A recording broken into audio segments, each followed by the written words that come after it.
Сакам да информирам дека само што пристигна резултатот од лабораторијата во Хамбург и истиот за среќа е негативен од ебола, што значи дека пациентот не бил заболен од вирусот на ебола.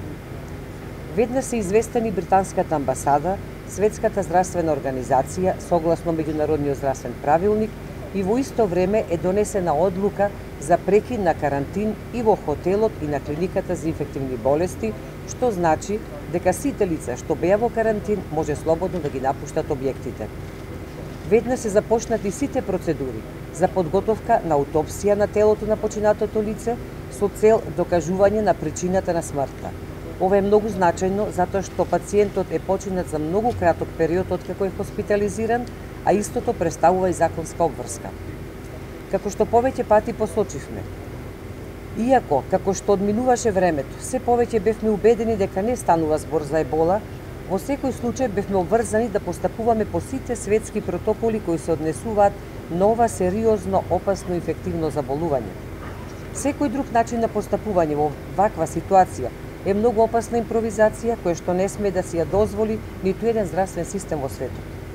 Од тој аспект сакам да изразам голема благодарност на сите луѓе кои што на различни нивоа и со различни улога беа вклучени во целиот овој период. Станува збор за над 60 луѓе, меѓу кои има и голем број на здравствени работници, доктори, медицински сестри, а особено на вработените на клиника за инфективни болести, начело со директорот професор доктор Звонко Миленковиќ,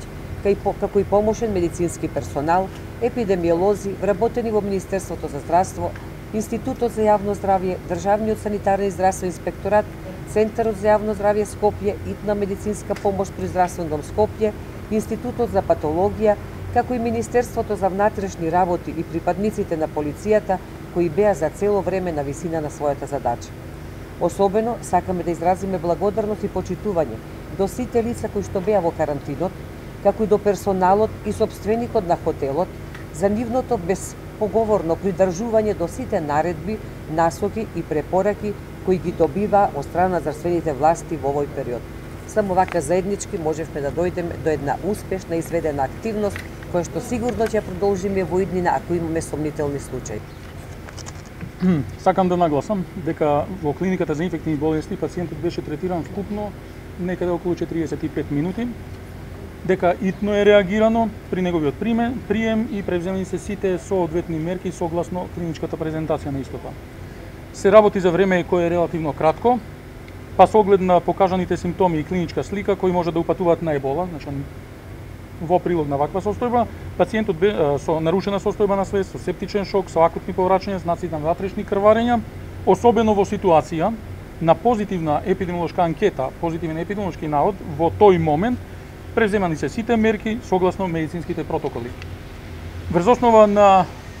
нашето повеќе годишно клиничко искуство